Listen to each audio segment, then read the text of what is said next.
Namaskar. Very warm welcome to all our esteemed panelists, dignitaries, and attendees. Many thanks for being part of our 13th Foundation Day event and deliberations. Today's day-long event will present 6 dedicated panel discussions touching upon various stakeholders from international bodies, government, corporate houses, and media houses.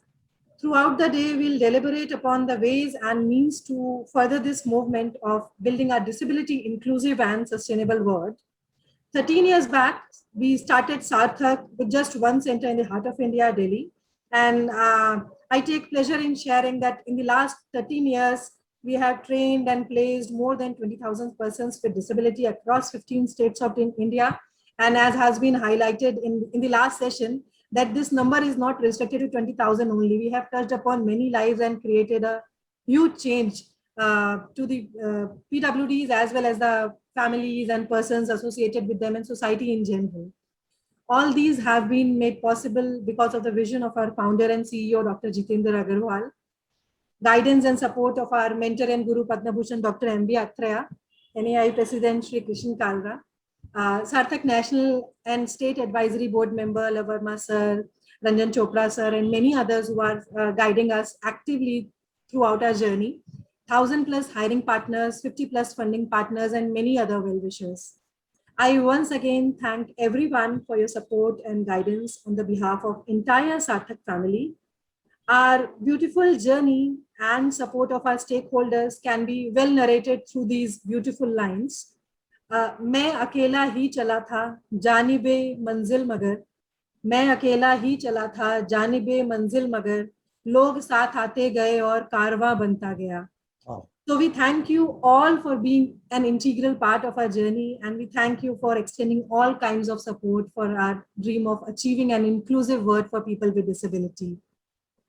With this thought, I would like to pause and I would like to request Kalra sir to take this session ahead.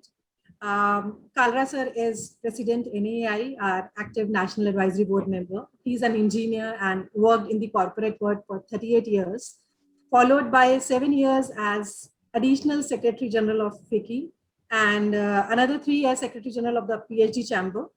He is past President of IMA and also served on the Board of Governors of IIMC Kolkata. Since 2010, Kalra sir does only voluntary work in the areas of skill development, healthcare, environment conservation, and empowerment of the differently abled. And I personally know that environment conservation and empowerment of differently abled are the two subjects that are most close to Kalra sir's heart. Over to you, Kalra sir. Thank you very much, Nistha. Distinguished panelists, ladies and gentlemen, may I add my personal note of welcome also, in addition to what Nistha has already said. We are very thankful that you've all joined us this morning. Dimensions of the problem, ladies and gentlemen, that we are here to discuss today, to deliberate upon, are mind-boggling. The government of India had carried out a survey in 2011, a census in 2011, which put the figure of total number of PWDs in the country at 27 million. We all feel, and we are quite convinced that that is a grossly underestimated figure. Because in December 2020, a WHO study revealed the shocking figure of 1 billion people in the world out of the total population of 7.5 billion suffering from some kind of disability, whether it was impairment of vision or speech or hearing or mobility or something to do with the mental framework. 1 billion, that means almost 13% of the people in the world are supposed to be suffering from some kind of disability. The Indian figure, at the very conservative, at the very minimum, has to be between 130 to 150 million people who are suffering from some kind of disability. And another reason why Indian figures do not come out correctly is that many Indian families and Indian society, particularly in the rural areas, hide the fact that they have a child who suffers from some kind of disability. They do not want people to get to know about it, leave aside getting help to correct that disability to do an early intervention and correct the position. Now, to handle a problem of such magnitude, we need coordinated working between the civil society, government of India, governments in the states, as well as the corporate world, the industry. It just cannot be handled by any one segment. We are fortunate that this morning we have with us a very formidable panel, which includes uh, people at the highest level from all the three sectors. We have with us the Honorable Secretary to the Government of India, Ms. Garima Gupta, Chairman and Managing Director of one of the largest conglomerates in the country, Mr. Sanjeev Mehta, Management Guru, Padma Bhushan, Dr. Athreya, former Secretary of the very department which looks into it, the Department of PWDs, Mr. Love Verma, a very dynamic corporate leader from the tech world, Ranjan Chopra, and someone who has really experienced the plight of the PWDs personally, the founder and CEO of Sarthak, Dr. Jitendra Agarwal. He is one person who has gone through it and who has seen it and who has seen the plight of what happens to people with disabilities in the country. And when I later on I'll come to how did he sort of think of the concept of Sarthak. Sarthak has been at it. When I say at it, I'm talking about the theme of the Foundation Day, inclusion and empowerment. They've been doing it right from day one in 2008, talking about taking measures about empowering the PWDs. Sarthak has not stopped at only training the people. In fact, Sarthak has put greater emphasis on placement of the people. And the latest figures that I get from the Secretariat, that Sarthak has trained 22,000 people. Sorry, Sarthak has placed 22,000 people over the last few years that they've been in existence. It's a short time in the life of an NGO or an organization like that. We've all felt for a long time that there is crucial requirement for expansion of Sarthak activities, for interconnectivity with other NGOs engaged in the similar exercises, for greater technology intervention, demonstration of the work and the training and the placements that Sarthak is doing, training the trainers, training the master trainers, developing system modules, developing SOPs, standard operating procedure. So that is how the concept of a global resource center emerged. And that is what we've been working on for the last 2 to 3 years. We need a place of our own where we can attend to all these things, the matters of technology intervention, the matters of interconnectivity, not only in India, but worldwide, the expanding our activities, demonstrating the work that we are doing so that the society and everyone knows what is needed to be done. Meantime, despite COVID, with very frugal resources, Sarthak has been operating from a small facility in an urban village, the facility that was gifted to us by our friend Ranjan Chopra many years ago. Jitendra Agarwal and his dedicated team have done brilliant work. And some of the initiatives, that special initiatives that they've taken that I would like to mention here in my opening remarks are, one is IDEA, Indian Disability Empowerment Alliance. And I understand 250 to 300 NGOs have already come on board. There are thousands of them in the country. Capacity building of those NGOs and telling them how they can go about empowering the PWDs. The second initiative is the app CAP Sarthi, which connects PWDs all over the country, in fact, all over the world, particularly in the rural areas and semi-urban areas, with Sarthak so that they can understand, they can find out whom they can approach for getting trained, for getting placed, etc. and all that. It's a wonderful app which was developed at Sarthak with the help of some tech organization. The third good initiative is access to GEM, the government e-marketplace, where products made by PWDs can be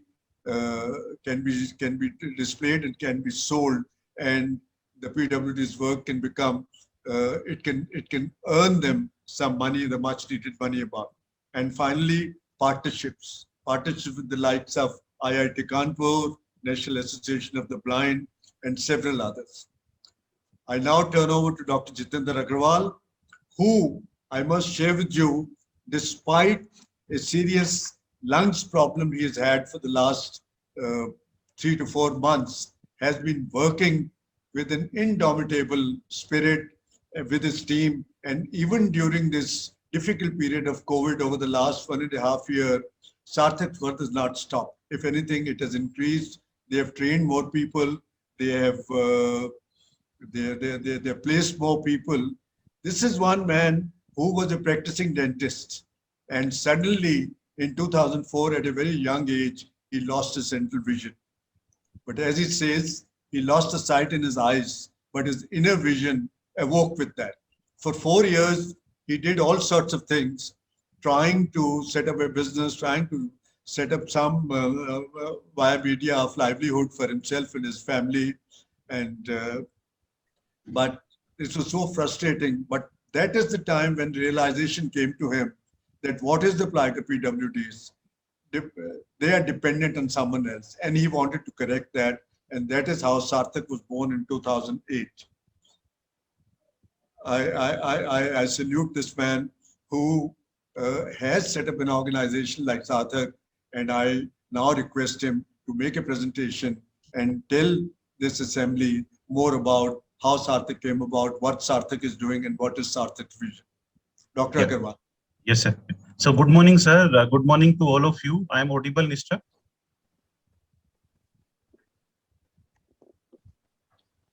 Yes, sir, you are audible. Yeah, okay. Good morning. So thank you very much, Kalra sir, for your blessings and guidance. And thanks all of you. I'd like to again welcome Shri Sanjeev Mehta ji, Dr. Garima Gupta. And today is, I think, Guru Purnima. So our pranam to our mentor and Guru Dr. Atriya sir. Shri Lav Verma ji, welcome to sir.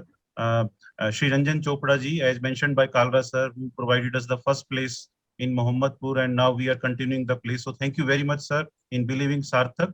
And thank you, everyone. I think thank you to corporates who have hired people with disability. Thank you to NGOs who are part of our IDEA platform now. Thanks to parents, thanks to media for covering Sarthak in last 13 years. So ईश्वर कृपा से आज एक बड़ी कृपा है कि हम 13 साल कंप्लीट कर रहे हैं, और ईश्वर कृपा से जैसे हमारे mentor and guru used to share that I think this mission should go on. हमारे जीवन काल में हम जितना कर पाएंगे करेंगे, and then as mentioned by Kalra sir की सिस्टम प्रोसेसेस हम बनाएंगे और फिर आगे आने वाली जनरेशंस उस काम को आगे लेके जाएंगे. So once again, I like to welcome and thank you very much to be part of this mission now.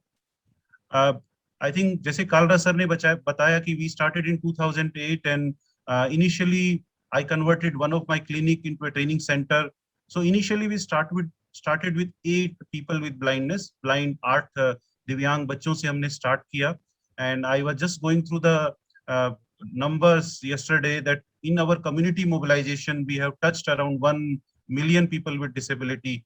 हमने करीब 10 लाख दिव्यांग लोगों तक आउटरीच किया है हमारे कम्युनिटी मोबिलाइजेशन प्रोग्राम के थ्रू पिछले 13 वर्षों में. बिकॉज अब अभी हमारे देश में the challenges of awareness, and through our community mobilisation we are outreaching, we are going to door to outreach people with disability, convincing parents of people with disability that of course they are disabled, but they have a lot of other capabilities, they have a lot of other things to do in the life. So thanks to Team Sarthak for outreaching 1 million people with disability through community mobilization. And I think biggest thanks goes to our team on the ground, maybe around 125-30 soldiers who are working day and night for this cause.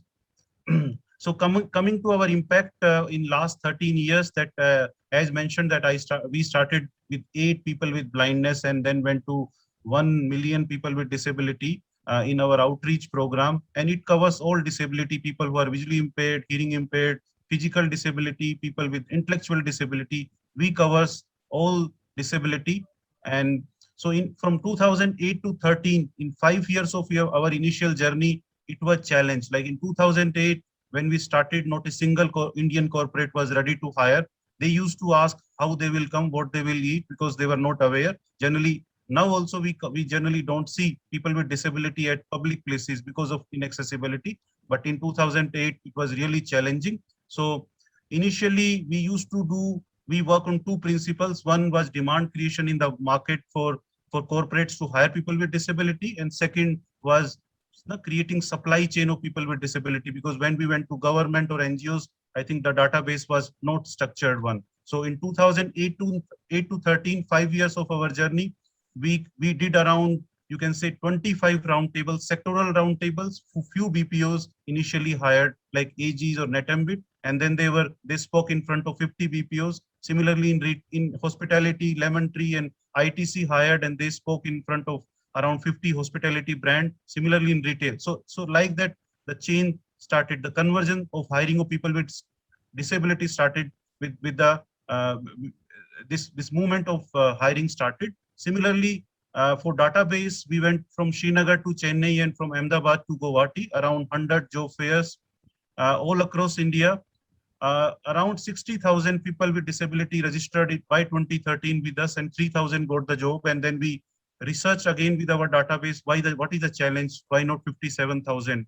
And with God grace, we were able to diagnose the challenge that skill set of people with disability was not matching with the market requirement, and we have to start our skill building program, structured one. So 2014, we started first center in Delhi with Tech Mahindra Foundation, and with God grace, now we have 24 centers with different foundation like NSDC, Capgemini, Cognizant Foundation, or HDFC Bank, Kotak Bank. So most of the Indian CSR who invest in disability space invest in these programs with us.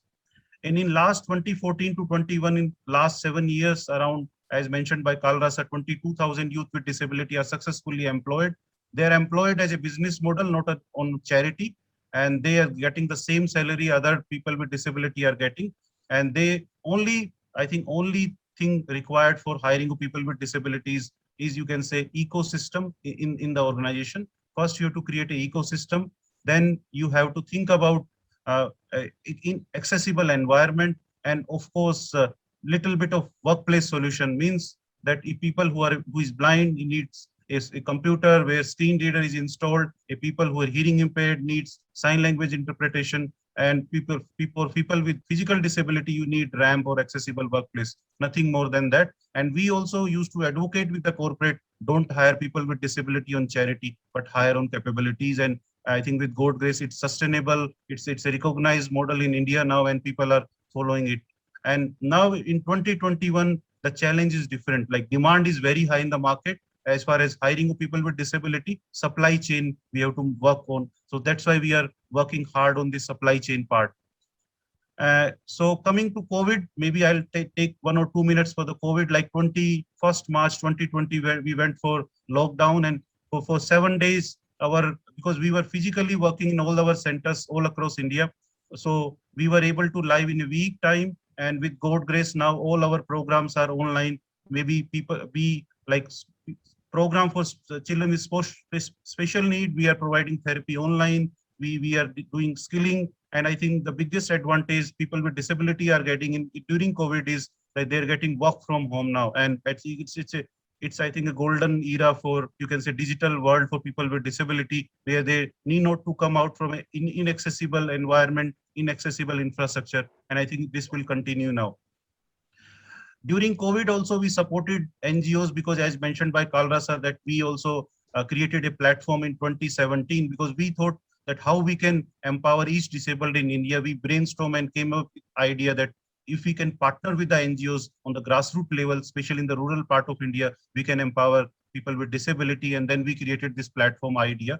So through IDEA, we have around 250 NGO partners all across India. During COVID, we provided food kits, we provided safety kits to these NGOs, but we are working mainly on their capacity building part now, because we feel that if they are empowered like Sarthak, they can work like Sarthak, and we are investing a lot of time in this IDEA empowerment space, this thing. So coming to COVID also, so third achievement that we did, like total transformation from physical to digital. We are live with the app now called Cap Sarthi with Capgemini, where around 8,500 users are there, where any disabled person can register and will get services till 60 years of age. It can be a game changer in the life of people with disability.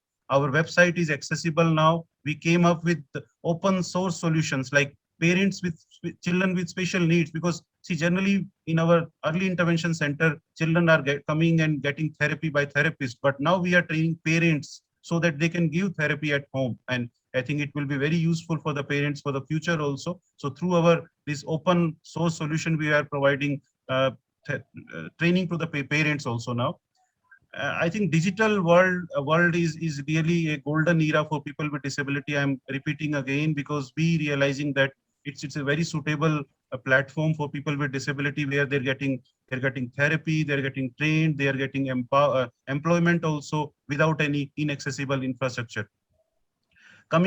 So we like to thank our mentor and guru, Dr. Atriya sir, Kalra sir, Ranjan Chopra ji, and all our at state, national and state advisory board, because we have board all across India in 24 locations now.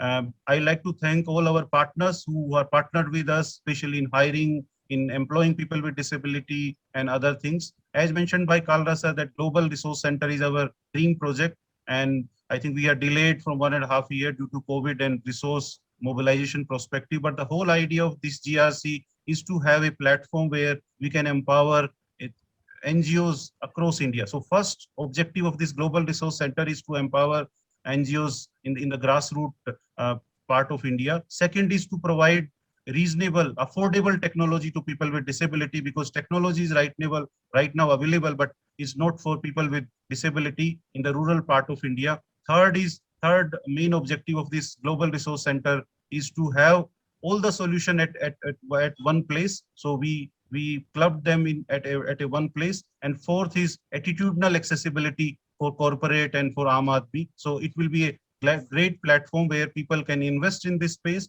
We got a land from state of Haryana, but looking for infrastructure creation part now. Coming to the my last you can say part of presentation. So what is way forward for us now is to I think our 2025 goal is to have 1 lakh people with disability employed, and we are working very aggressively on this front now. The second main thing is creating awareness, because I think we were able to eradicate polio, because I think every Sunday we used to hear Do Boond Zindagi Ke. So similarly, we want to run campaign. We are running campaign, but we need support structure. So I request Sanjeev sir to be part of this campaign now, because you are there in I think all the villages of India, and where we can partner with you, where we can have, you can say, awareness program for people with disability through your support, so that they can think of, they can dream of a world where they also feel empowered. Thirdly, I think we are also partnering with the government for the Census 2021, as mentioned by Kalra sir, that in last census only 2.68 crore, but more than 10-15 crores in India. So we are doing hardcore advocacy with the government for this part. And also we are coming up with Russia Olympics 22. So next year, our Divyangjan are traveling to Russia to participate in these Olympic competitions.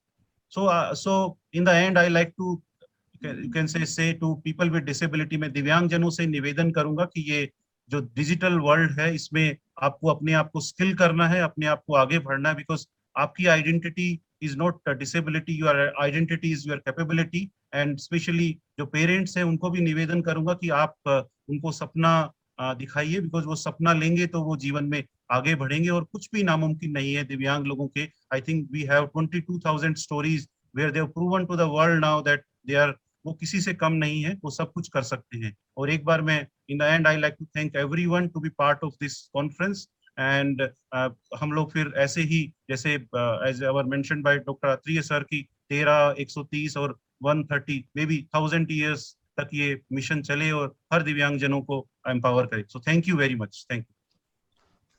Thank you very much, Dr. Agarwal. That was a nice, crisp presentation of Sarthak's genesis and what Sarthak is doing and what Sarthak wants to do. I'm very happy, and I want to congratulate you and Team Sarthak that you have touched the lives of 1 million people already in India. But if we were to go by your own dream that you want to touch the lives of every single PWD, at least in India, we have to multiply this by 150. So it's a long way off, and I think we have a lot to do there. And I'm hoping that we'll get some brilliant ideas during today's seminar. We have a short video now. Nista, could you have that? Sure, sir. The Sarthak video. Yes, sir, it is being played.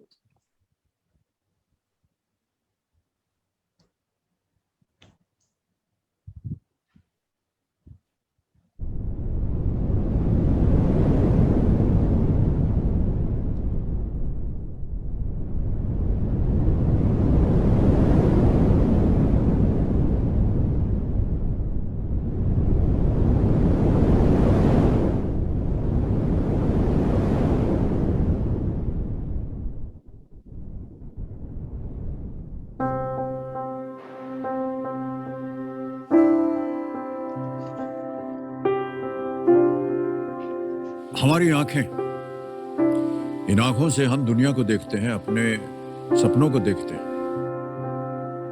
क्या हो जब ये आंखें ही ना हो? हमारे देखने की शक्ति हमसे छिन जाएगी? जी नहीं, सपने सिर्फ आंखों में ही नहीं, हमारी हिम्मत और हमारी चाहत में भी होते हैं।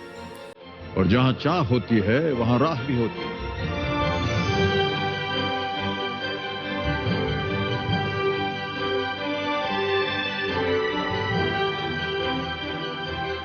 सेक्टर के जो भी महान लोग थे जो दिव्यांग फील्ड में काम कर रहे थे, जब मैं उनसे मिला, बातचीत किया, तो उनके भी यही रिमार्क्स थे कि ब्लाइंड आदमी कुछ नहीं कर सकता और आप बैठ जाइए घर पे या अपना कुछ एक कोई एफडी करवा लीजिए पिताजी से और अपना जीवन जी लीजिए। तो इस तरह के जो रिमार्क्स थे वो किक का काम किए और जब समाज ने उल्टा कर दिया आपको, एंड देन यू टोल्ड कि नाउ लेट्स सी कि अब ब्लाइंड लोग क्या कर सकते, तो वो सर मोटिवेशन का काम है।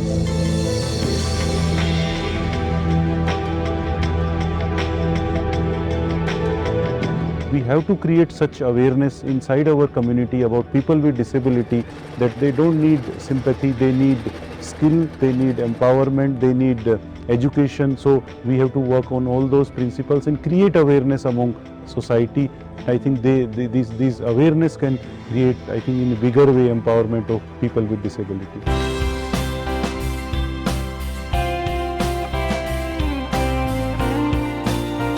जितने भी हमारे बड़े मेट्रो सिटीज़ हैं, most of the state Capitals हमने कवर किए और पिछले 2019 अगर आज हम बात करें तो करीब 18,000 दिव्यांग लोगों को रोज़गार मिला और जो 2008 में एक भी कॉरपोरेट नहीं था वो अब 1000 प्लस पे चले गए और सेक्टर्स बढ़ गए, जैसे रिटेल, हॉस्पिटैलिटी, ऐसे बढ़ के manufacturing, e commerce, banking, insurance, health. I think सब सेक्टर्स में इन बच्चों का रोज़गार मिला। तो आपको ये सारी चीज़ें जज करनी है। Now people from smaller NGOs, people from the rural part of India, it's my humble request to them to spread this information all across India where they can share with people with disability. We are ready to train people with the NGOs, smaller NGOs, so maybe 1,000 or 100 Sarthaks can be created independently in different part of India, because we have to empower rural part of India.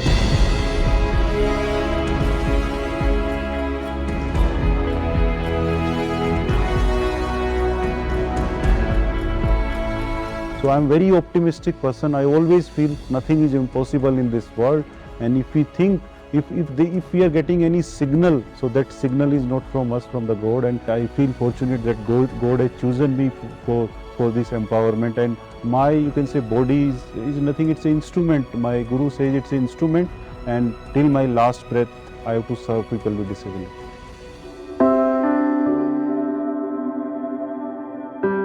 So parents, stakeholders and NGOs need to support Sarthak in enrolling these differently abled for their training and eventual placement for jobs.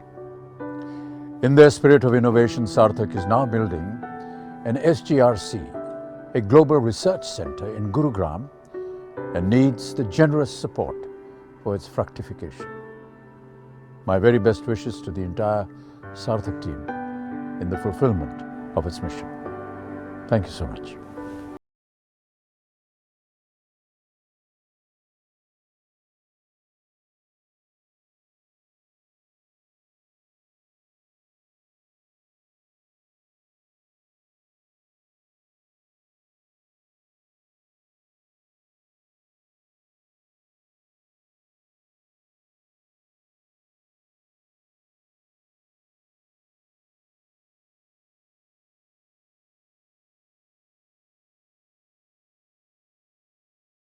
Thank you, Vishal, for playing this video. And I would like to extend our special thanks to our National Advisory Board member, Ajay Kanchan sir, for putting together this video and our journey in such a short video clip. Over to you, Kalra sir.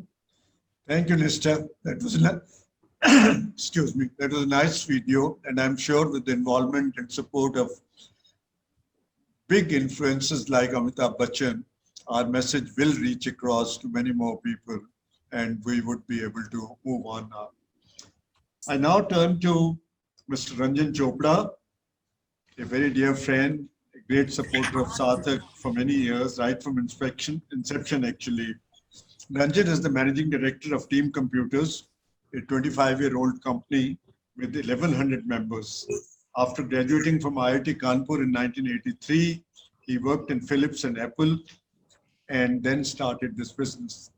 He's very keen on and is passionate about music, and he himself plays the saxophone. We have heard him play the saxophone on many occasions, and he has built a platform called Zorba, which hosts great musical experiences. Over to you, Ranjan, for your remarks. Thank And, you. You have 7 minutes, sir. बहुत बहुत अच्छा लगा and भगवान ने, जैसे doctor Jitendra Agarwal ने बोला, choose किया कि इस हवन में हम भी कुछ सामग्री डालें, और ये अपॉर्चुनिटी मिली. एंड मेरा बेटा भी अभी 16 साल का हो गया है, एंड सार्थक की भी करीब करीब वही उम्र है. एंड आजकल खेती कर रहे हैं पहाड़ों में, तो बीज लगाना, sowing and then watching it grow and then give apples. अभी हमने कुछ टाइम पहले एप्पल ट्रीज लगाए थे, तो 2 साल में बहुत एप्पल हुए और उत्तराखंड में, हिमाचल में नहीं, टोपी हिमाचली है, बट तो बहुत अच्छा लगा कि सार्थक अब लाखों बच्चों को is able to support. And जो मेरे को जो सबसे इम्पोर्टेंट चीज, Ranjan, may I just interrupt for 10 seconds and welcome Ms. Garima Gupta, who has just joined. Welcome, Ms. Gupta. Please carry on, Ranjan. So, lakhs of children and other people, who are being supported, not only in training, but in getting them jobs. नौकरी मिलना बहुत जरूरी है. और मैं आजकल rural area में ही रहता हूँ और बहुत तरीके से इन्वॉल्व हूँ लिटरेसी में, और जो सार्थक जो काम कर रहे हैं, एंड मैं चाहूँगा कि आगे से ये हिमालयस में भी सार्थक का अच्छा योगदान रहे, and we need to plan for that. जो ग्लोबल रिसर्च सेंटर है, I was happy that we could contribute some amount to the beginning of the Global Research Center, to creating that, and all the people watching this, they must come forward. And इस हवन में बड़ा अच्छा लगा जैसे आपने वो divide किया हुआ है floor by floor. Her floor में 2 अपॉर्चुनिटी है हमारे कंपनीज को कंट्रीब्यूट करने की, और ये हमेशा के लिए एक पुण्य काम हो जाएगा. तो जितने लोग सुन रहे हो, देख रहे हो, I would invite everyone to kind of come forward and help us. Let us all build together this Global Research Center, resource center for people with disabilities. I won't say disabilities, जैसे कि doctor Jitendra Agarwal ने बोला कि हम इसलिए नहीं बोल रहे हैं कि उनको नौकरी दीजिए कि कुछ कमी है, पर उनकी कैपेबिलिटीज जो हैं उस पे दें हम, और उन कैपेबिलिटीज को और बढ़ावा दें हम.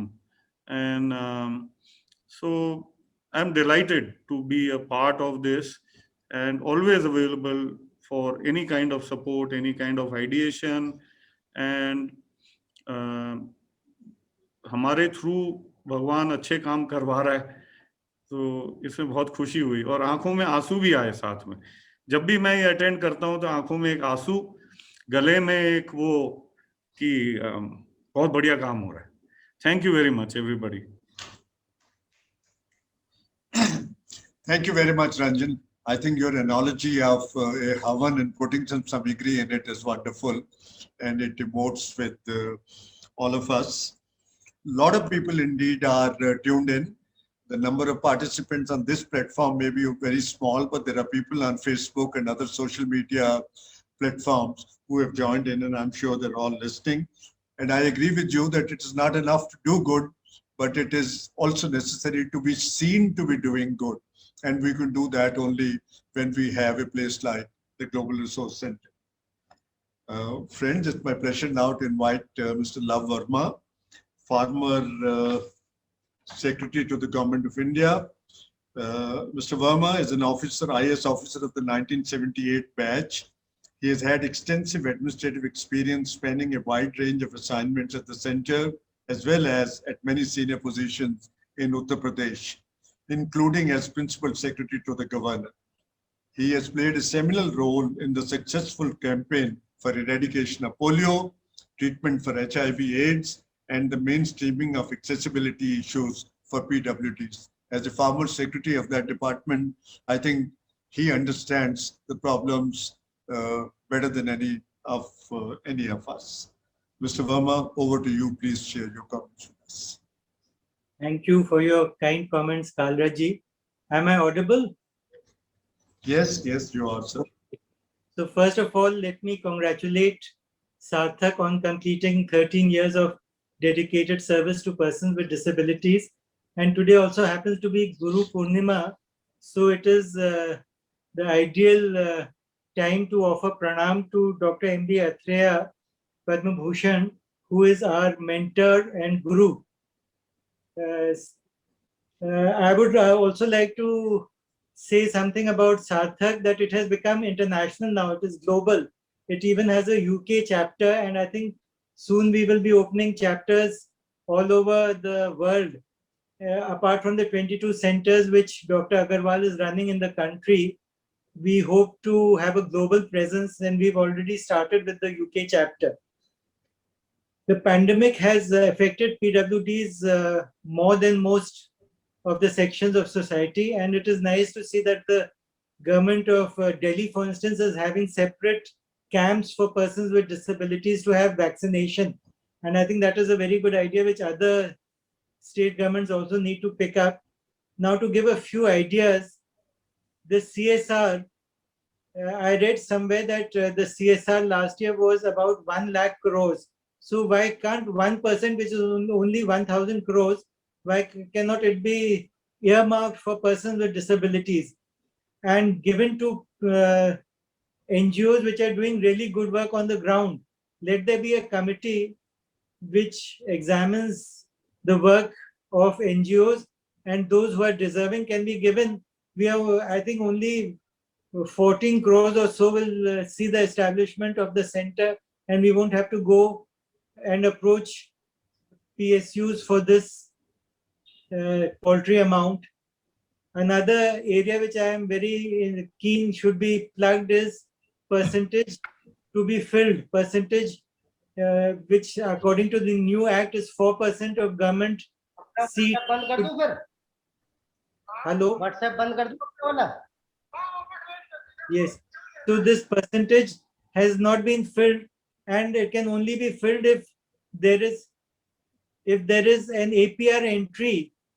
We all are aware that there is a separate section in the APR of officers which asks whether they are sensitive to the issues of scheduled castes and scheduled tribes. Similarly, there should be an entry: is the officer sensitive to persons with disabilities, needs of persons with disabilities? Unless that is there in the APR, I think people will not take it seriously. And secondly, the percentage of seats to be filled, there should be a penal provision. In case people are not filling that percentage of seats, they should be punished, because that is the only language I think people understand. Another suggestion I have is that Accessible India campaign, as well as skilling of persons with disabilities, the mission which we started in our time, it should be monitored by the Cabinet Secretary himself through the Committee of Secretaries, because this is an intersectoral effort, and until the Cabinet Secretary takes interest in this and monitors it regularly, the targets are falling behind. So ultimately, it has to be what we call a Jan Andolan, a people's movement. because the number of persons, as was correctly reported by Mr. Kalra, it has been hugely undercounted, and it is very much more. I hope in the next census this is redressed, and in fact the number of disabilities has now gone up to 21, but we don't see government taking any initiative to initiate schemes for the number of persons with disabilities, which will increase exponentially now that the number has gone up from 7 to 21. The persons who are doing the census, they also need to be specially trained and specially they have to be sensitized to this problem. So these are some of the suggestions which I have, especially the CSR. I hope these suggestions have been noted, and we at Sarthak need to take it up with government and write to them regularly and follow it up with them through meetings and so on. Only then we can make an impact. So congratulations to Dr. Agarwal for his vision. And I think he's a role model for all of us. The sincerity and dedication he has shown, and also to Team Sarthak, my best wishes and congratulations on this wonderful day. Thank you all so much. Thank you very much, Mr. Verma.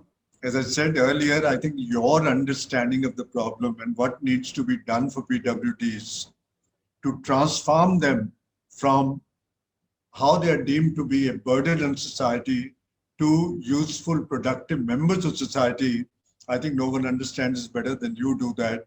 And your ideas are most welcome. You mentioned about the next census in 2021. As you are aware, Sarthak has also made detailed inputs for the same to the government, and we are hoping that it will be a more structured and more realistic census, and we'll get some real numbers. But frankly, we know the numbers. Going by the WHO study, going by our own experience through our 18 centers in the country, the numbers are indeed very large. Thank you, sir. Friends, it's my pleasure now to invite the next speaker, the mentor and guru of Sarthak, Dr. Mrityunjay Athreya. Dr. Athreya, as most of you are aware, is a pioneer in the Indian management education. Since 1967, he has advised enterprises in several sectors like oil and gas, power, fertilizers, steel, automobiles, banking, insurance, IT, health, etc. He's taught management to several generations of Indian managers, trainers, and consultants. In 2014, he was honored by the Government of India with the high civilian honor of Padma Bhushan. He has, of course, received many other laurels and many other awards, which I'm not going to mention here today. He has been a role model and a mentor for legions of Indian managers, and he's been guiding and advising Sarthak for a very long time now. Dr. Athreya, welcome to you, and may I request you to please share your views on the subject. Yeah, thank you very much, Mr. Kalra. First of all, I'd like to congratulate Dr. Agarwal and the entire team Sarthak on this 13th Foundation Day. It's a milestone, and I hope we will continue to clock many more in the future. I also would like to add my very warm welcome to Mr. Sanjeev Mehta, our chief guest, Chairman Managing Director of Hindustan Unilever, one of the top companies known as a chief executive factory, known for its products, marketing, many things, as well as its HRD. I would also like to extend my personal warm welcome to Dr. Garima Gupta, Secretary, Department of Social Welfare.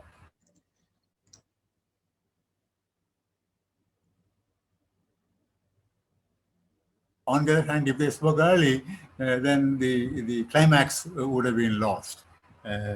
I'd like to use this opportunity to highlight some challenges on the organizational and the human resource side to Sarthak, given its great ambitions of building the Global Resource Center, as well as reaching more of the 100 million plus disabled in the country, 250 plus the local NGOs dealing with disabled. There's a mammoth task here. So I have a short presentation, just in 3 key slides. Yeah, next one, please. Yeah, the next slide. Bhavna, somebody is handling it Vishal, for me. please move it to the next slide. Yeah. Then the next slide. Okay. That's my whereabouts and so on. Let's move further. That's just to give the coordinates. Yeah, next. So it's only 3 slides. I'd like to first talk about the Sarthak's growth needs, what those are, the key ones. In every slide, I have 3 or 4 points. And I have tried to look at the career path and the background of our guest of honor, Srimati Garima Gupta ji, and IAS officer, civil servant, a classic career of various kinds of rotations, location-wise, job-wise, and what lessons our team, both the functional and area leaders, as well as the center heads and the future senior management that will be coming up as we expand the organization in India and abroad, what they can learn from her career so far. Similarly, I have looked at the career of our chief guest, chairman of Nissan Lever, very large corporation, part of a multinational. He has also global responsibilities. How in 28 years from entry, he has become chairman. What are the lessons that we can pick up from both of them? So next one. Sarthak has basically these 4, among many others. I'm highlighting the A category needs that we have. Capital funding for the GRC, which many of you, particularly Ranjanji, has put it beautifully. He has appealed in a very convincing sort of way. The funding that is needed, about 13 crores estimates that were shown in that video. We also need revenue funds for our new centers. In every center, we would like that the donor funds it for a minimum of 3 years, because it's very hard to recruit staff, retain them, and at the end of every year be hanging whether we can pay their salaries and so on. So a 3-year, this is what we have with many of our donors. With people like Cap Sarathi, they're funding 3 centers, and we have continuous relationship with them. I would argue that an NGO like Sarthak, which is doing a non-profit work, in a way, Karma Yoga, Dharma Karya, needs even more high-quality human resources than the private sector, where there is more supervision, more discipline, more training, rewards and punishments, many kind of supporting strategies that are possible. So this has to be kind of quality from within of the individual. So they have to transform themselves into contemporary quality, benchmark with the best NGOs in the world, other NGOs in the country who are engaged in this kind of social service. And finally, in addition to human resources, leadership is a major difference. It makes a big contribution. So competent leadership at all levels we would need. We are already a much bigger organization than we were in 2008 when Dr. Agarwal first contacted me. We've come a long way, but we have an even longer way ahead. Yeah, next slide. So looking at the career of our guest of honor, Srimati Garima Gupta, you would have noticed that responsibility comes very early to an IAS officer. One of the most important postings in their career is a district magistrate. I have known several IAS officers over the last 50 years, and they describe this posting with a great deal of nostalgia, affection, and much that they learned. They cut their teeth into administrative issues, dealing with the local politics, and it's a great training for them. In fact, they probably don't recapture this job satisfaction later in any of their other postings. They're still, I'm sure, working very hard. The second is the flexibility that is required in the executive to be able to handle multiple assignments. And those of you who carefully read her background would have seen that she has been in business corporations, the area development corporations, the cooperative, agricultural marketing, and also the different geographies. That brings the skill that you have to be there, let's say 18 months, 2 years, then ready for your next move. This is one problem in government, that the tenures are too short. But even that only means that the person has to engage very quickly, assess the situation, diagnose and see opportunities for contribution, make that contribution, and be ready to leave, handing over to a competent successor. I think if more and more officers did this kind of thing, the country would develop better. And this is a skill that we can learn. Although government performance is not measured in terms of profit, share price, market capitalization, ranking, bonuses, and so on, this kind of delivery is to be highly appreciated. Then she now has a number of not just normal secretary challenges. In the Department of Social Work, she has a number of special challenges to deal with the disabled, elderly, other disadvantaged group, including she has now recently a contemporary issue, transgenders. So I think what a variety of responsibilities, and I wish her great success in dealing with all of them. Next. So from Mr. Sanjeev Mehta, our chief guest, I was struck by his combining doing well and doing good. These are not contradictory. It is possible to be kushal in your karma and also follow dharma. And he used this word compassionate capitalism. Worldwide, there is some criticism of capitalism for having increased inequality. And people like Xi Jinping and Putin have the audacity to challenge the democratic and market capitalism model and propose that their party dictatorship is a better one, which it is not. But if we had more leaders and more corporations doing compassionate capitalism, I think the image will be much better.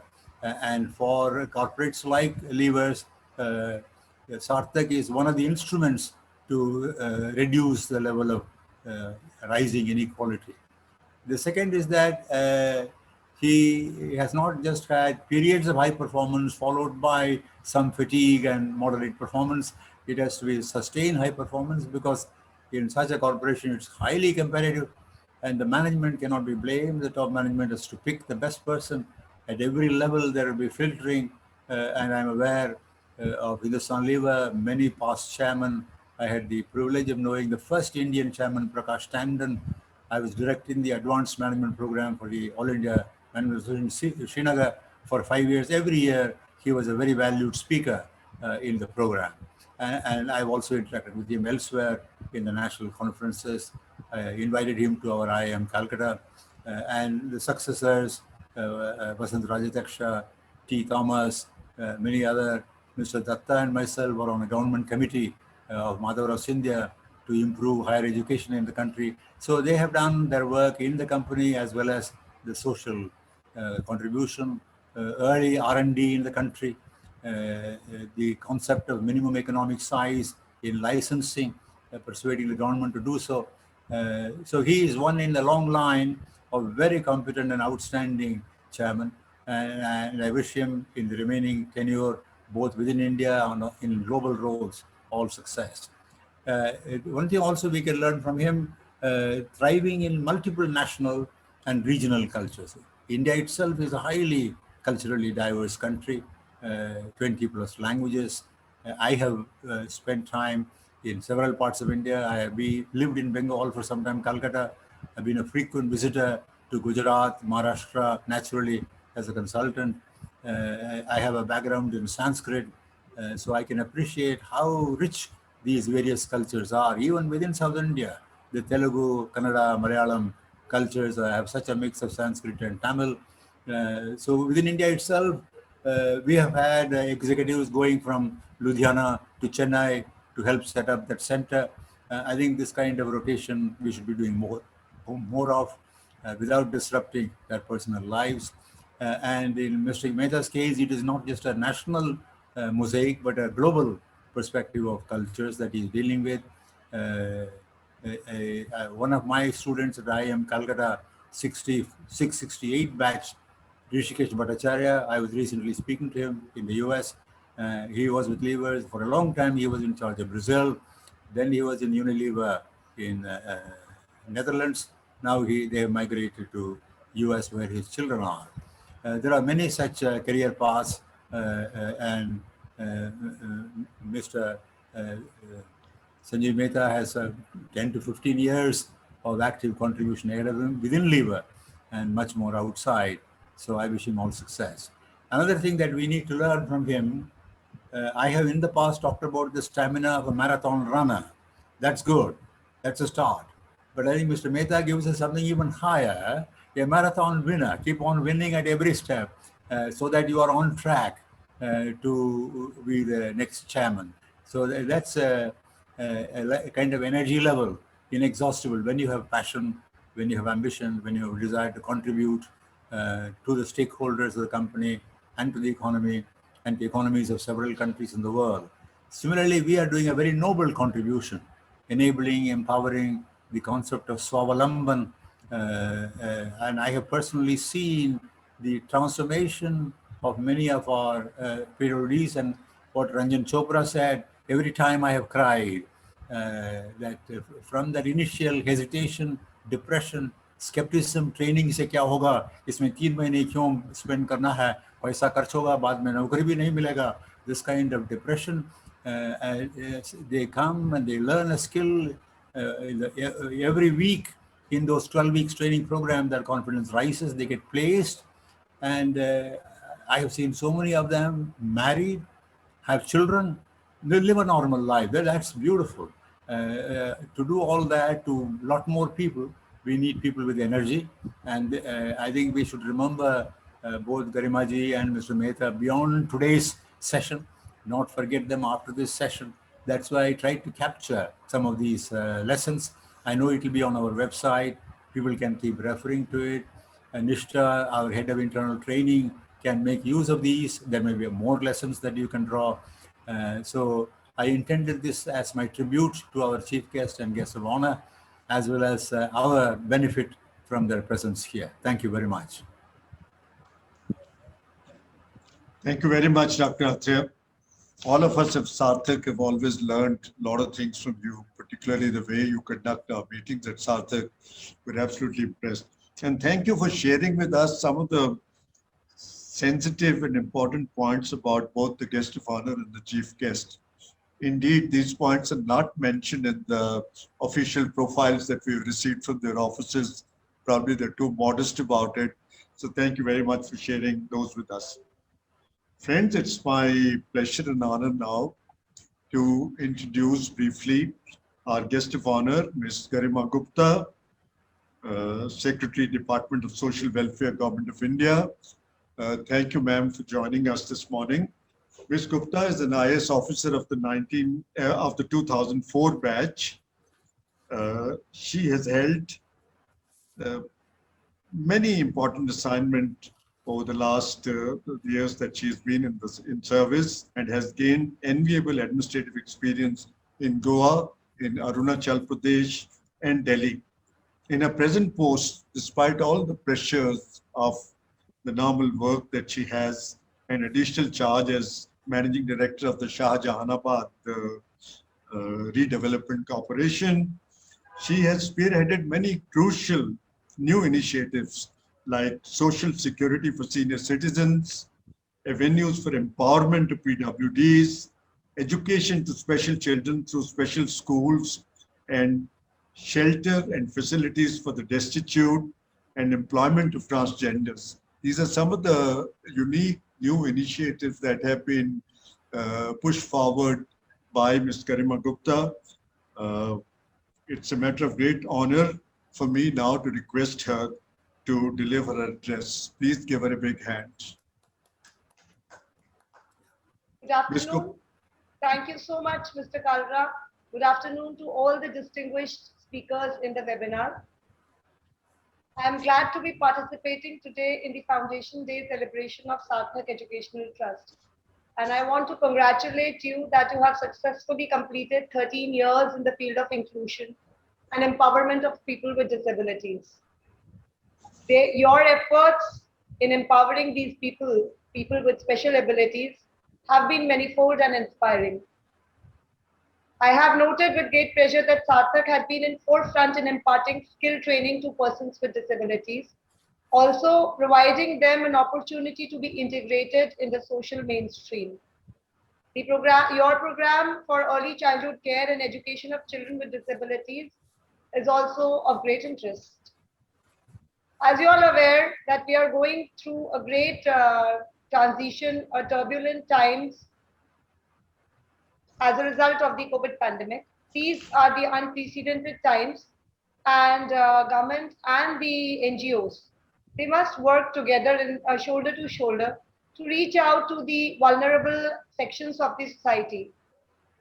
It is very heartening to know that the Sarthak Educational Trust has been doing its utmost to cater to the need of disadvantaged persons with disabilities by providing them COVID care kits, dry ration kits, and many other such initiatives.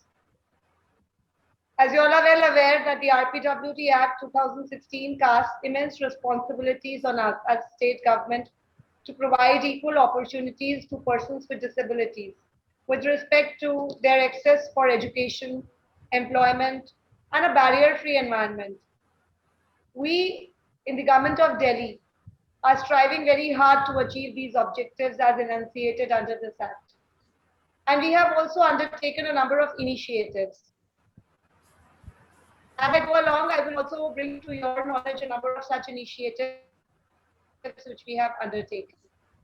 The Department of Social Welfare, Government of NCT of Delhi, has also framed an equal opportunities policy that clearly delineates the facilities and features of accessible environment which are required to be put in place for persons with disabilities so that they can deliver efficiently. This acts as a role model for the other departments to follow. Also, the Department of Social Welfare has come up with guidelines to provide 5% reservations to persons with disabilities with respect to allotment of land, housing, poverty alleviation schemes, and their participation in the development schemes. We're also moving forward towards achieving the targets laid down as per the Accessible India campaign for providing barrier-free buildings, transport, and accessible websites to these people. One of the important initiatives of the department from the very beginning is to provide financial assistance to these persons with disabilities right from birth to the tune of rupees 2,500 per month, which is probably highest in the country. I believe no other state is providing that kind of an assistance. We are also running several residential care institutions for the care of the most vulnerable amongst them, especially the ones which are having intellectual disabilities. They are destitute and they have been abandoned by their families. Besides providing them basic needs like food, clothing, shelter, we are also providing them special education, inclusive education, and vocational training so that they can later on merge with the social mainstream.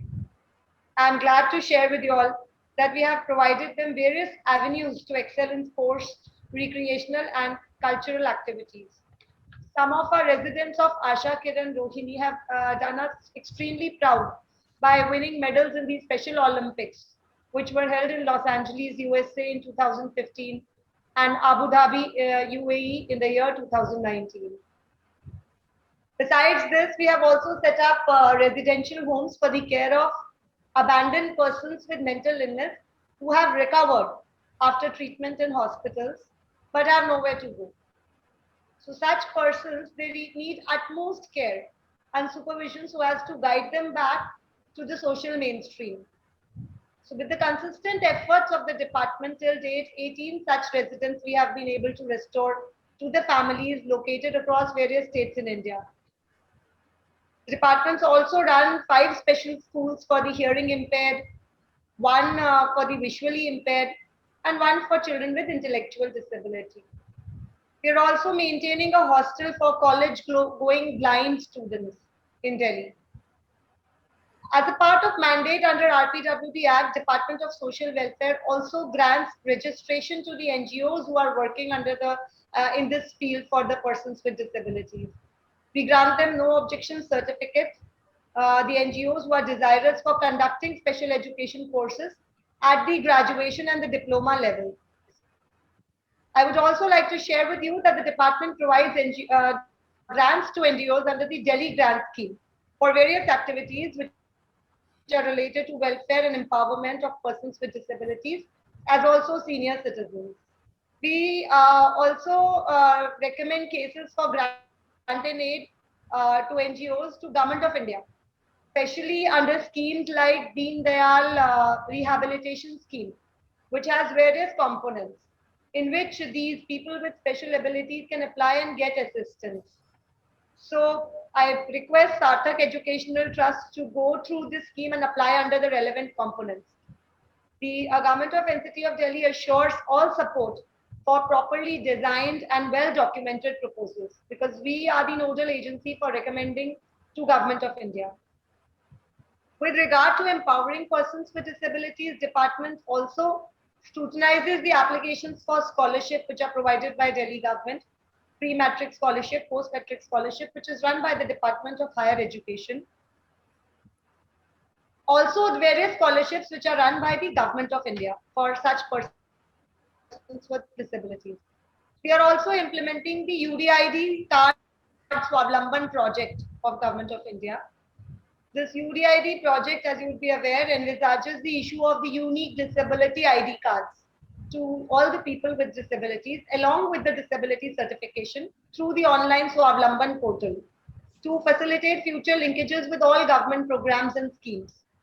So far we have not been able to progress very well. It has not been very encouraging, mainly due to the fact that the hospitals in Delhi were preoccupied with COVID.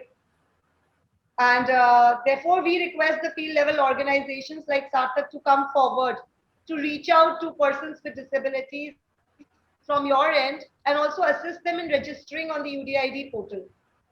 For this purpose, in past, we have been organizing various camps at district level.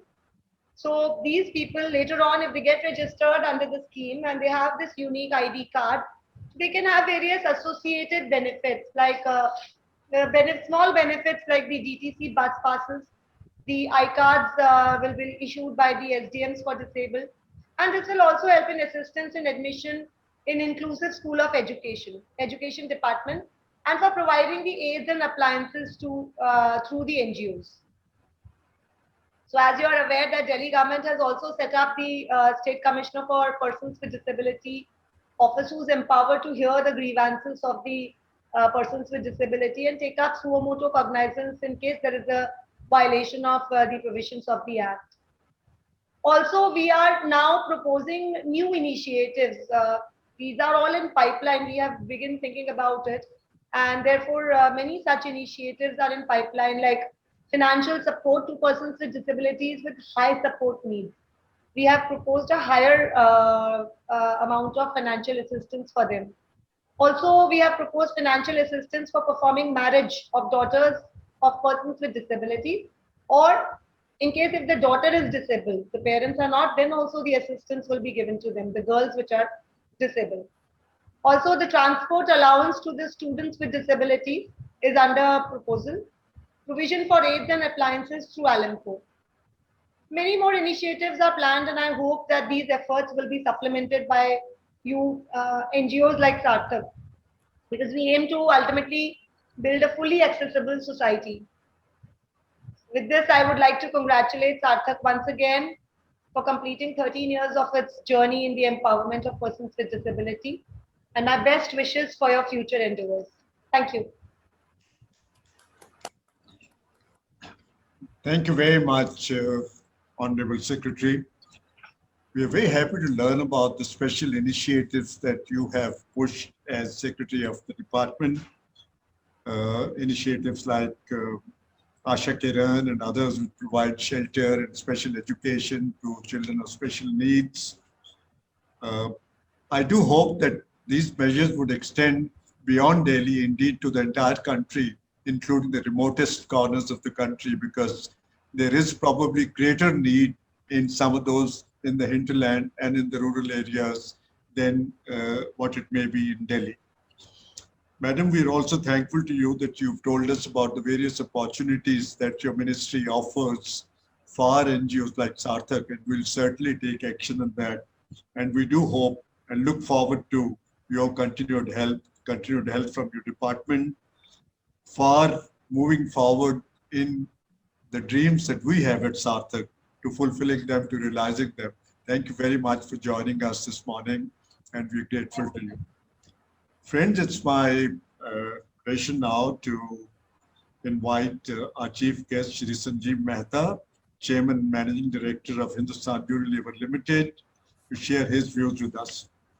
I would just take a couple of minutes to briefly introduce my dear friend Sanjeev, although Dr. Atra has already done most of it, and he's told us about things which are not there in the official profile, but I'll just take a couple of minutes to speak about him and about his company. Mr. Sanjeev Mehta is the Chairman and Managing Director of Hindustan Unilever Limited. He has been the CEO of the company since 2013 and CMD from 2018. In addition, as I mentioned earlier, before the session started, actually, Sanjeev also heads the Unilever business in South Asia, including Pakistan, Nepal, Bangladesh, and Sri Lanka. And he is also a member of the Global Executive Board. So as we were discussing earlier, to meet his responsibilities, he probably has an 18-hour day every day, extending from London on one side to Philippines on the other. Even earlier in his career, Mr. Mehta has led the conglomerate's business in Bangladesh, in Philippines, in North Africa, and in the Middle East. He is the recipient of several laurels and honors, such as Honorary PhD from Xavier's University, Business Leader of the Year from AIMA, Best CEO by Forbes, Business Leader of the Year by Economic Times, and many others. His company, Hindustan Unilever Limited, is not only the largest and strongest in the FMCG sector in the country, but also a company with a heart. As the closing line in Sanjeev's CV says, a firm believer that doing well and doing good are two sides of the same coin. I think the company, this seems to be the company's ethos also. I understand that global CSR activities include climate change and social inequity, which is very impressive because these are the two major concerns of the world right now, besides, of course, COVID. A recent communique from Unilever emphasizes on building a more equitable and inclusive society, raise living standards, and preparing people for the future of work. I think that's a wonderful goal that the parent company has. In India, Hindustan Lever has had another distinction for perhaps 6 decades or more. The company has always been known as the CEO factory because it has produced legions of corner office occupants for industry across sectors. And finally, which many of the people here, most of the people here would not know, this great company has a presence in India since 1931, the last 90 years. One of the oldest probably companies present here in the country. I'm delighted to now request Sri Mehta to address our Foundation Day seminar. Please welcome. Ms. Gupta, Dr. Atreya, thank you so much, sir, for in a very interesting way that you introduced us. Mr. Verma, Mr. Chopra, thank you, sir, Mr. Kalra, Dr. Agarwal, Mr. Tripathi. Ladies and gentlemen, good afternoon and namaskar. It is indeed an absolute pleasure and honor to address all of you today. I would first like to take this opportunity to congratulate and thank Sarthak, an organization dedicated to empowering people with disabilities and propagating the message of inclusivity and acceptance. I was very impressed with the passion and purpose of Dr. Agarwal and the work that he has been doing. Through the exemplary work now over the last 13 years, Sarthak, along with its partners, has touched the lives of 1 million people. But as Mr. Kalra rightly said, we are talking about a country where perhaps 150 million people have disabilities. So we clearly need to do more. And that's what I would like to discuss today. Let me begin by telling you a story. There was this little German boy who couldn't speak properly till the age of 6. In fact, the headmaster of his school suggested he attend another institution rather than regular schooling. And his teachers declared that he was borderline intellectually impaired. While everyone saw things in a way society dictated, our little boy saw it differently. He came up with ideas that no one had thought before. For example, whoever thought before him that E is equal to mc squared. Well, no prizes for guessing who our little German was. Albert Einstein is said to have been dyslexic. But did that stop him from giving the modern world the theory of relativity or quantum mechanics? And he's not the only one.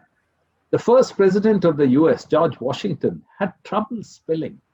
Henry Ford, the founder of one of the largest car companies in the world, and even Steve Jobs, whose contribution to the world most of us are holding, perhaps in a palm right now, were dyslexic. Despite being an amputee, Tom Whittaker climbed the Mount Everest and became the first person with disabilities to have done so. Closer home, Mariyappan Thangavelu jumped 1.89 meters into limelight at the 2016 Rio Games. I have always believed in the power of human ingenuity and passion that makes us achieve great heights, more than what societal norms dictate, more than what we can imagine. Disability, I feel, is just a term, a mindset that holds back a country from achieving its true potential. Coming to the present, the pandemic has in many ways rewritten the history of the world, the story of the world. It has highlighted the challenges the world has been facing and the criticality of addressing issues like climate change and social inequity and injustice. Social, economic, and environmental issues that existed prior to the pandemic have now been pushed into stark focus. The major risk we face today is the economic suffering of the most vulnerable, and those with disability are among the most marginalized populations in terms of employment and educational opportunity. The global pandemic has only highlighted this. Human greed we have experienced can destroy the balance of the planet that we call our home. It is our duty to take care of our environment and grow responsibly and inclusively. To bridge the gap of this inequity, the world over is challenging, but not impossible. By including each and every one of us in this journey forward, we can ensure a brighter, better future for ourselves, our society, and the planet.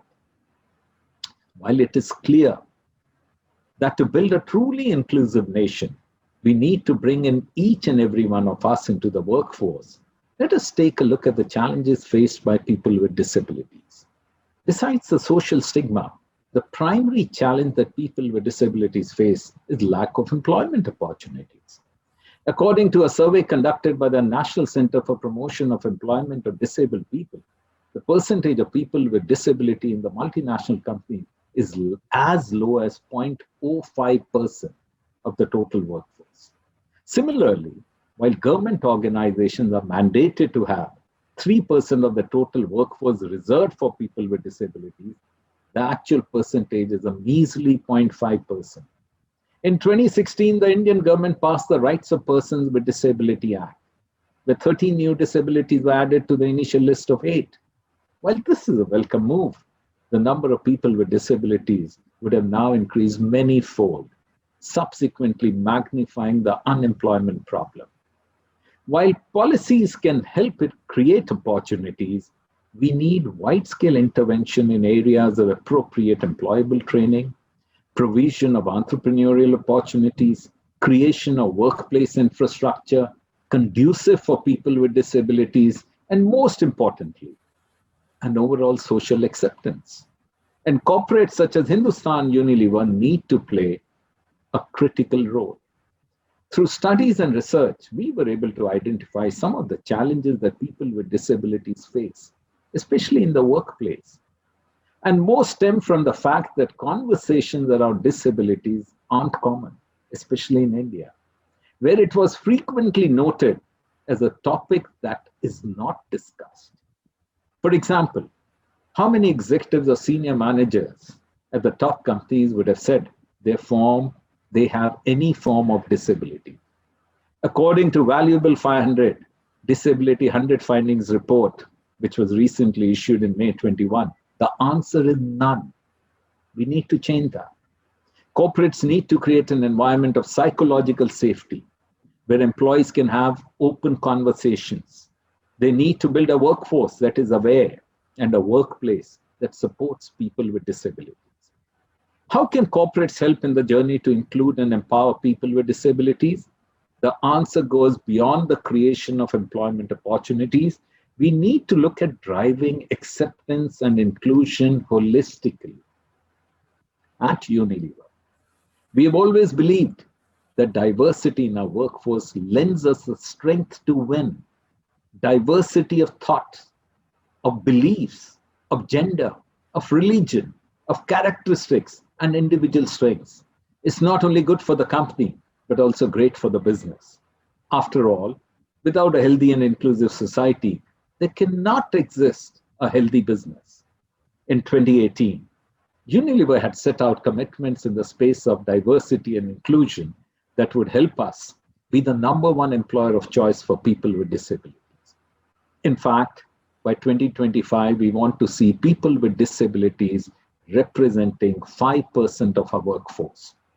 To facilitate this, we are making all our sites accessible, adapting the way we work, and transform how we recruit up and train our people. Our disabilities inclusion program is built on a comprehensive analysis of the physical accessibility of our sites, the accessibility of our virtual sites, and our recruitment processes.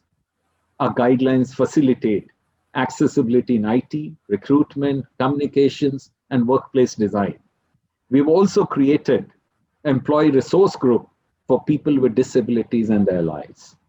At Hindustan Unilever, diversity and inclusion has never been just about numbers. For us, diversity is having a seat at the table. Inclusion is having a voice, and belonging is having that voice be heard. Over the years, we've introduced several policies with inclusion and belongingness at heart. With these progressive policies and practices, we aim to achieve an equitable culture that eliminates bias and discrimination. We've also put into place a new equity, diversity, and inclusion strategy through which we are removing barriers and bias in recruitment, establishing leadership accountability to achieve a workforce that is representative of the population. For instance, in India, we are dialing up the presence of female employees on the shop floor from the current 1% to 12% in the next 3 years by hiring more than 2,000 women across factories. As far as management is concerned, we have increased the representation of women from 18% in the beginning of last decade to 42% now, and we will be gender balanced in the next couple of years. We are committed to building a diverse supplier base, small and medium-sized businesses owned and managed by women, underrepresented sections of the society, people with disabilities, and LGBTQI+. We will increase the number of advertisements that include people from diverse groups, both on screen and behind the camera. We will help tackle the prevalence of stereotypes that are often perpetuated through advertising and promote a more inclusive representation. I want Hindustan Unilever to represent the consumer base of the country. In fact, for us at HUL, a journey on inclusion and support to people with disabilities began a long time ago. Way back in 1976, a former chairman, Mr. T. Dr. Atreya referred to, met with Mother Teresa and created a safe haven aptly named Ashadan, a home in Mumbai that houses over 400 abandoned and disabled children. Similarly, we have supported Ankur, a center for special education for children with disabilities at Dumduma in Assam that provides education and vocational training to children with disabilities. Our Prabhat Livelihood Center in Kolkata runs skill development training for people with disabilities. They're trained and certified in office automation and digital education, workplace readiness, workplace IT, financial literacy, digital literacy, and communicative English. To ensure that our workplace supports all our employees and fosters freedom of bringing the best selves to work, we are making some of our large manufacturing sites accessible for persons with disabilities on the shop floor. In order to ensure true inclusion and remove unconscious bias, we started an inclusive leaders training program to kickstart conversations and sensitize employees to help breaking stereotypes. We are making sure that people's experience of Unilever is fair for everyone and that we fully include persons with disabilities, LGBTQI+ communities, and other minority groups.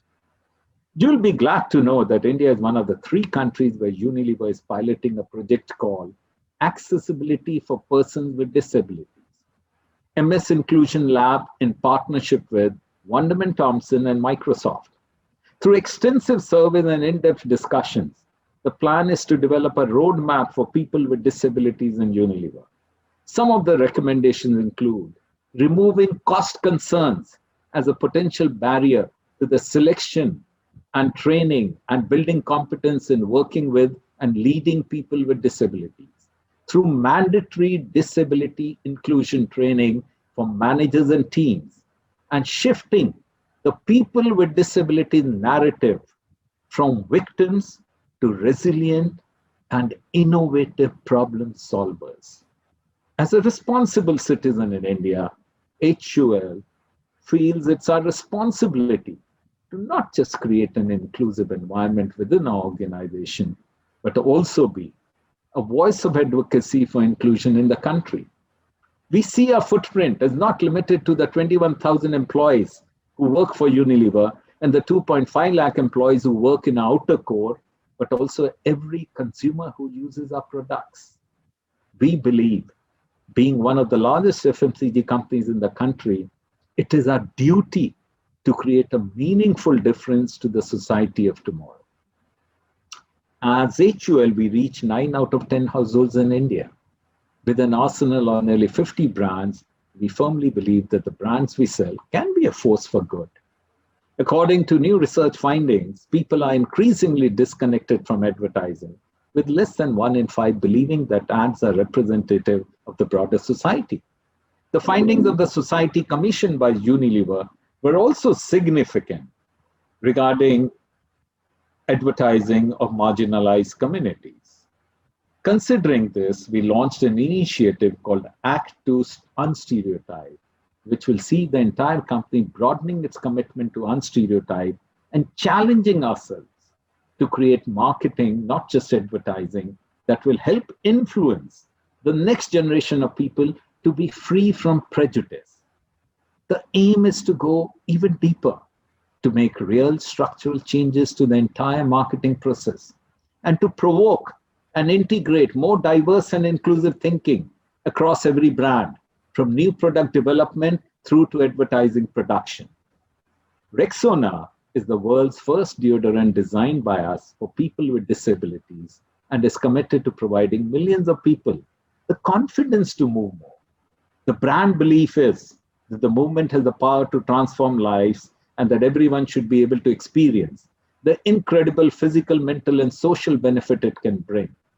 Limited sight or arm mobility can make twisting a deodorant cap, turning a stick, or pressing a spray a challenge.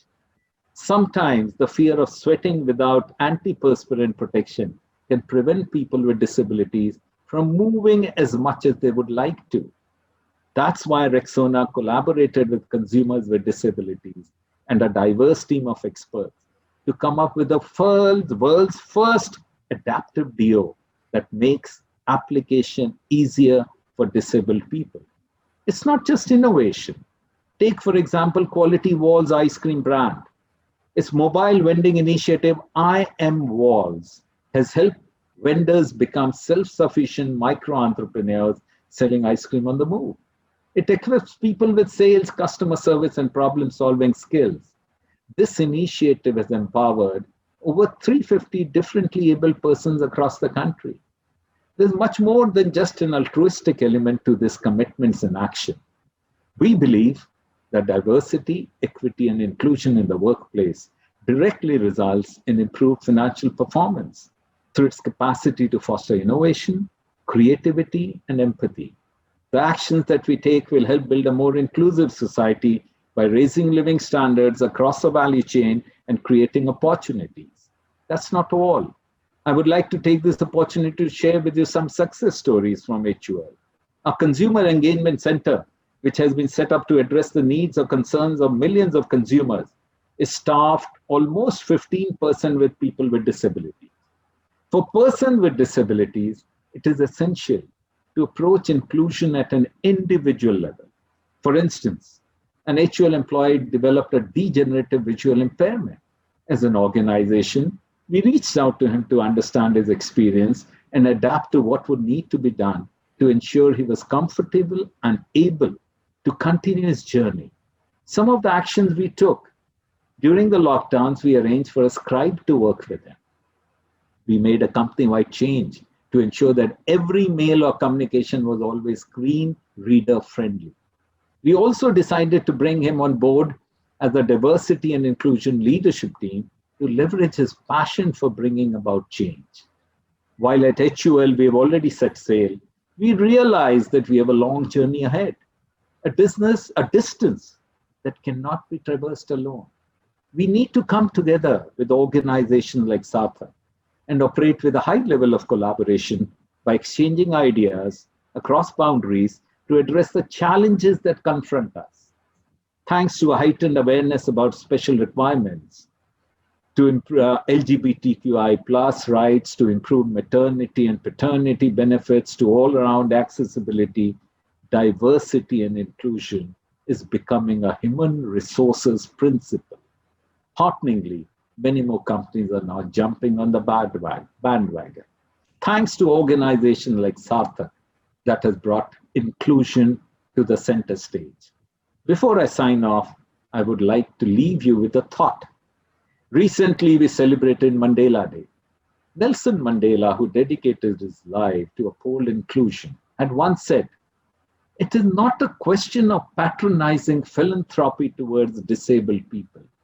It is for us to adapt our understanding of a common humanity, to learn of the richness of how human life is diverse, to recognize the presence of disability in our human midst as an enrichment of our diversity." And this, I believe, aptly summarizes what we as society should strive to achieve. Thank you. God bless you all, and namaskar. Thank you very much, Mr. Mehta. We are absolutely delighted and hugely impressed with what all you have told us about what is happening at HUL, one of the largest conglomerates in the country, about diversity and inclusion. The manner in which your company seems to be addressing these two needs is exemplary, is laudable. Your reference to George Washington, the first president of USA, and to Henry Ford, one of the earliest industrialists of that country, your passion for climate change and social equity, your passion for preparing people for jobs of the future. You've told us really so many things about the presence of 15% PWDs at one of your major consumer centers, about celebrating Nelson Mandela. We really look forward to greater collaboration with Hindustan Unilever, and with your intervention, I'm sure that there's a lot for us to learn and a lot of help for us to move forward in realizing our own dreams. I totally agree with you that PWDs have to deal with a major problem like the social stigma and social acceptability. And of course, the lack of opportunities for the right jobs they have. But fortunately, I think the Indian industry, led of course by Hindustan Unilever, is making positive moves in that direction. And we are hoping that a lot many more PWDs, their lives will get transformed from being a burden on society to being productive and useful and earning members of the society. You're extending the diversity and inclusion principles in recruitment, in senior level management, in the supply chain, and your initiatives like the Asha Dham in Bombay and in Dumduma in Assam are really are praiseworthy. Accessibility at workplace, you're touching inclusive leaders program. I don't think you've really left, HUL has left any avenue which is needed to bring in PWDs in the mainstream in transforming their lives. We're most grateful to you, sir, for joining us this morning and for your very, very interesting and very learned address that you made to us.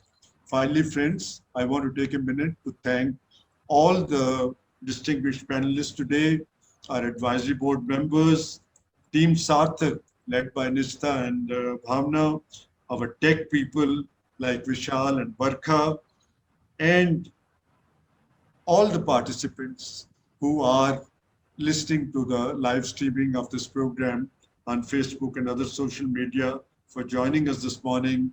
And I wish the day-long program huge success. Thank you very much. Well done, Mr. Kalra. Moderated very well. Excellent session. Greatly enjoyed the chief guest speech. Very forceful, full of content, examples, data. I hope we get the text of the speech and we should be referring to it. There's a lot of agenda for action for us from that. Thank you very much. Thank you. Thank you, sir. So I think we may allow the chief guest and guest of honor to leave first, and then. Thank you, sir. Have a good day. Same to you. Yeah.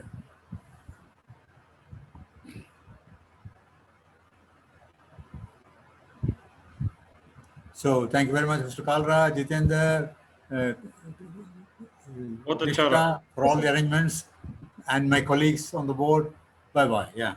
Thank you. Dr. Atre, thank you for giving us those inside information about the chief guest and about the guest of honor. I think that was more than what their official profiles mentioned, much more and much more interesting. Thank you for sharing that. And Dr. Agarwal, of course, in his inimitable way and his indomitable spirit, gave a wonderful presentation about what Sarthak is, what Sarthak wants to do, and what Sarthak really is doing. Thank you. Thank you all. Thank you, sir. Thank you. Thank you. Thanks to Mr. Kalra for a very competent moderation of the session. That's gracious of you. Okay, bye. Bye. Thank you, sir. Baba Saab, thank you. Thank you.